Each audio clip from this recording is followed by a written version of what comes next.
મીડિયામાં સમાચારના અહેવાલોના પડઘા પડ્યા।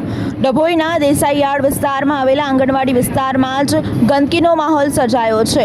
આશરે 23 જેટલા નાના ભૂલકાઓ આંગણવાડીમાં અભ્યાસ અર્થે આવતા હોય છે અને દૂષિત પાણી અને ગંદકીના કારણે બાળકોને અવરજવર કરવામાં અને રમતગમત કરવામાં મુશ્કેલી ઊભી થાય છે। તે અંગેના સમાચાર મીડિયામાં પ્રસિદ્ધ થતાં તાત્કાલિક ધોરણે નગરપાલિકા તંત્ર દ્વારા સાફ સફાઈ કરવામાં આવી હતી। હાલ ગુજરાતમાં ચાંદીપુરા વાયરસ છે, ત્યારે આંગણવાડીના ભૂલકાઓ માટે જોખમકારક સાથે રોગચાળો પેદા થાય તો જવાબદાર કોણ?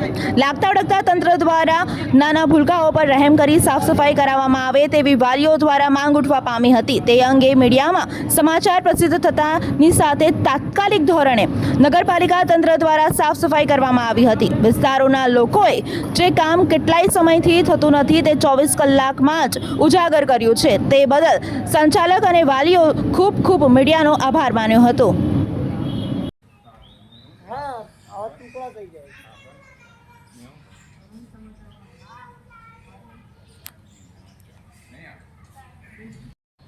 વાદળા જાળી જોઈને ઉપર છે ને ઢગલા બધી આવે ફેંકે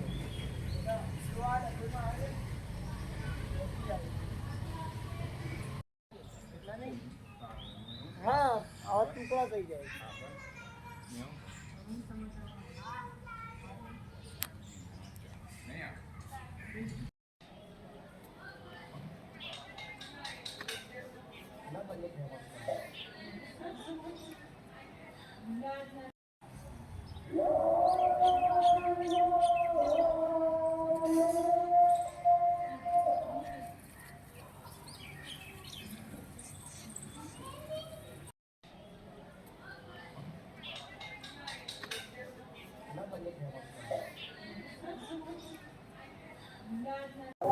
મહુડી ભાગોળની બહાર દેસાઈયાર્ડમાં જે આંગણવાડી આવેલી છે એ કેટલા વખતથી ત્યાં ગંદકી હતી।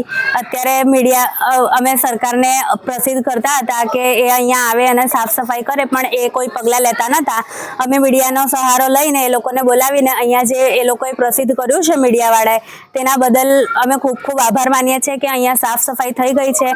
અમારા 2-3 વિસ્તારના જે છોકરાઓ હતા એ અહીંયા આવીને ભણે છે। અત્યારે આજના દિવસે એ લોકોએ સાફ સફાઈ કરાઈ છે, અહીંયા ચોખ્ખું કરાવી દીધું છે।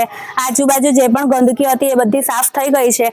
અમારા જે મચ્છર અને જે માખી થતી હતી તે બદલ સાફ સફાઈ કરાઈ છે એમણે। અહીંયા આજુબાજુનો કચરો સાફ સફાઈ કરાયો છે। અમારા જે છોકરાઓ છે અહીંયા આંગણવાડીમાં આવીને ભણે છે તેના બદલ અમે મીડિયાનો ખૂબ આભાર માનીએ છીએ। વડોદરાના સમાચાર જુઓ તથા આપણી ચેનલને સબસ્ક્રાઇબ કરો અથવા સંપર્ક કરો।